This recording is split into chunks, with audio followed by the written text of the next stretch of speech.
Welcome to the second part of Module 3 of the course. This notion of relationship marketing, I've been all over the world and I give a presentation called Relationship Marketing, Paradigm Shift or Shaft. In other words, is it really something that's a mainstay in the marketplace, or is it essentially marketing, marketing of relationship marketing? I mean, we all know the figures that 4 out of 5 customers may migrate each year. You hope to retain 4 out of 5. We've seen the statistics from Forbes and Fortune studies that suggest that keeping long-term relationships are in the best interest of the company. But, K-Vitamus, where are we going with this whole idea? Well, I talked a little bit before about the notion of institutional economics and notion of managing transaction cost. And you also heard me say in this module that I don't think that customer relationship management is a panacea for success for all companies. We've also talked about the notion of exchange governance and how solidarity, mutuality, and role integrity underlie long-term orientations of success in the marketplace. But beyond all this, we have to kind of analyze whether or not relationship marketing is really a shift or a shaft. In other words, what is the sustainable market value of a customer? And it gets to Pelton's pruning principle, which is included in another portion of the course. What do we mean by sustainable market value? Do you think that some organization's sustainable market value is based on stockholders, stock values? Well, naturally. In some cases, what's more important than satisfying stockholders, because they provide the revenue base and the valuation of a company for the long term. If you lose stockholder confidence, then no matter how well you're running the business, there's a good chance that you won't be able to sustain it. But when we talk about sustainable market value, it's also a perceptual component. For instance, in light of your manufacturers, in light of your suppliers, because it can go either way, it could go all the way downstream to retailers and final customers. What's the perceived value of a company? Coca-Cola supposedly has just lost a lot of its market value. Now, Coca-Cola is also diversified. As you know, it's across a lot of beverages. It's one of the top water producers, marketers in the company. They don't produce water, but they market it. It markets orange juice. In fact, it doesn't manufacture any of those products. They're done through independent, outsourced manufacturers. But the stockholders are complaining, let's get back to carbonated beverages. Well, if there's a drop in demand for carbonated beverages and new age beverages start to come up, have they done at different times, there have been cycles in the demand for that.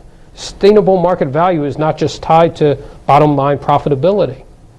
The best example I can give you is, how many times do you see the value of a stock drop even though a company meets analyst predictions? In fact, in some cases, they've exceeded analyst predictions and still the value of the stock drops.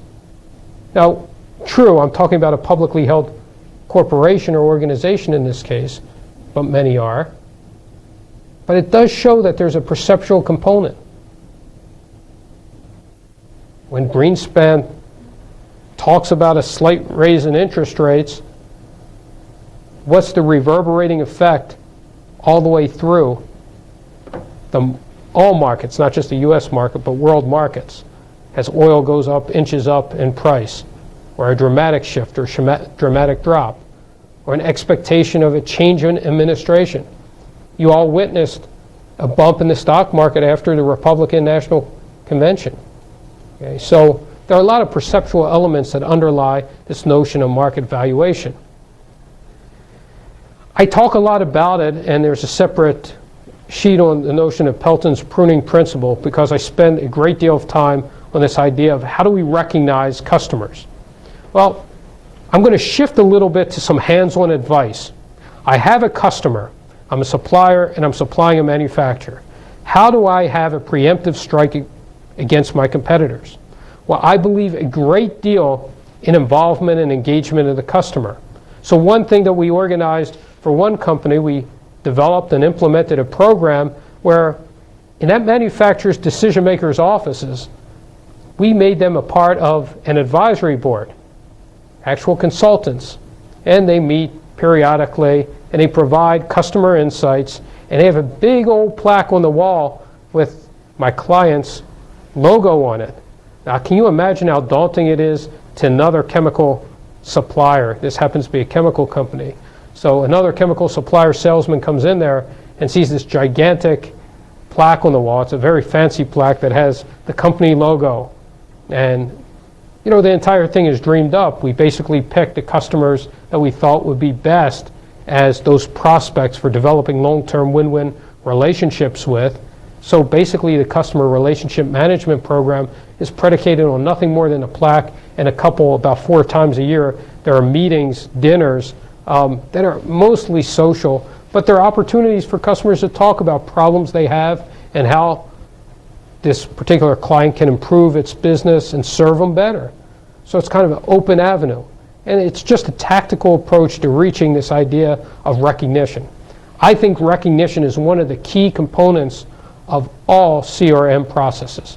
Because when we talk about supplier manufacturers, we know there's market dynamism, we know there will be new market entrants, and many market entrants will fall off. We know there are oligopolistic markets reducing how much choice we have. As the market gets smaller, there are fewer customers, there are fewer sellers, okay? All the way through the channel. We know there are emergence of new extramediaries all the way through the channel. By recognizing them, it increases their engagement, and it's really a psychological principle. If I have ABC companies plaque on my wall and I feel a part of it, that involvement or engagement is going to make me say, you know, my consideration set is very reduced.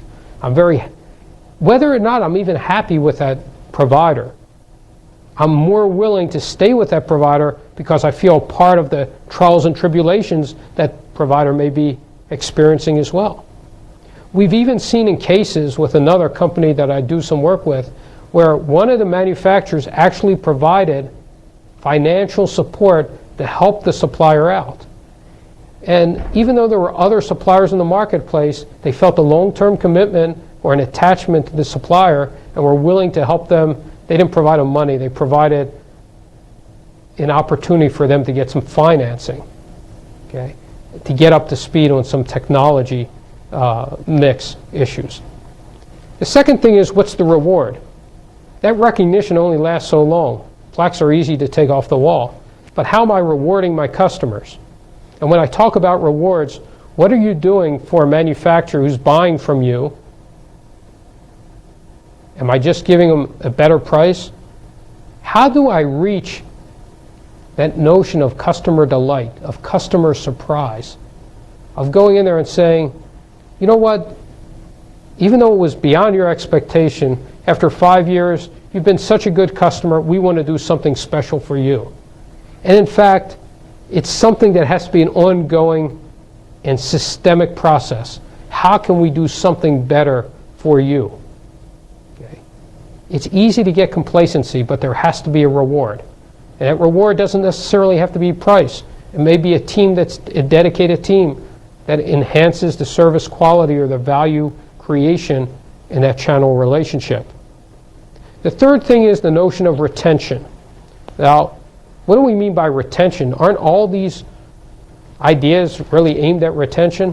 When we talk about customer retention, we're really talking about understanding what will make the customer reduce its consideration set for the competition. So what are the retention measures? There are a number of retention measures, and they'll be different across industry sectors. But a lot of them go to 3 major areas. The first one is the lifetime value of a customer. By retention, we not only want to know that the customer is going to continue with us, we want to know that the customer has a propensity to grow either in revenue or certainly in bottom line margin. So what is the contribution to margin of a customer? When we take the net present value of that retention over a 10-year period, we have a better idea of the cost of retention. Okay. So what's it going to cost me to realize this over a 10-year period. And again, for industry sectors, that window of opportunity may be very different. Okay?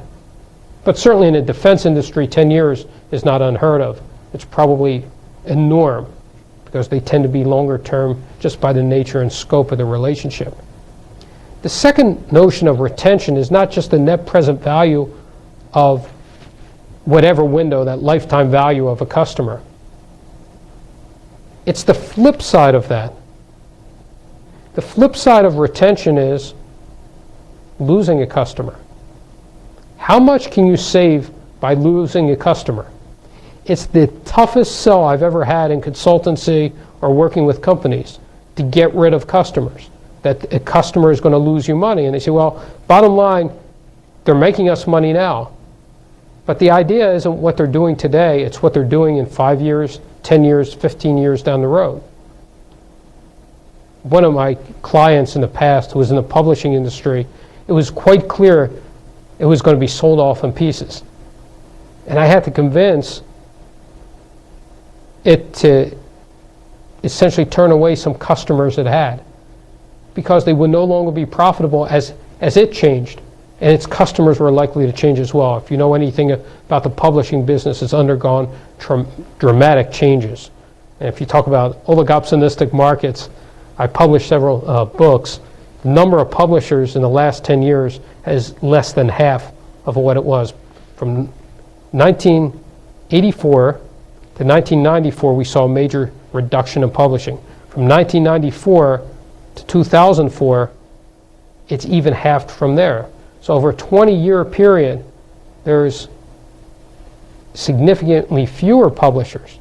And many of the big names like Harcourt Brace Jovanovich, which became Harcourt Brace, was folded into ITP Thompson, which also has Southwestern.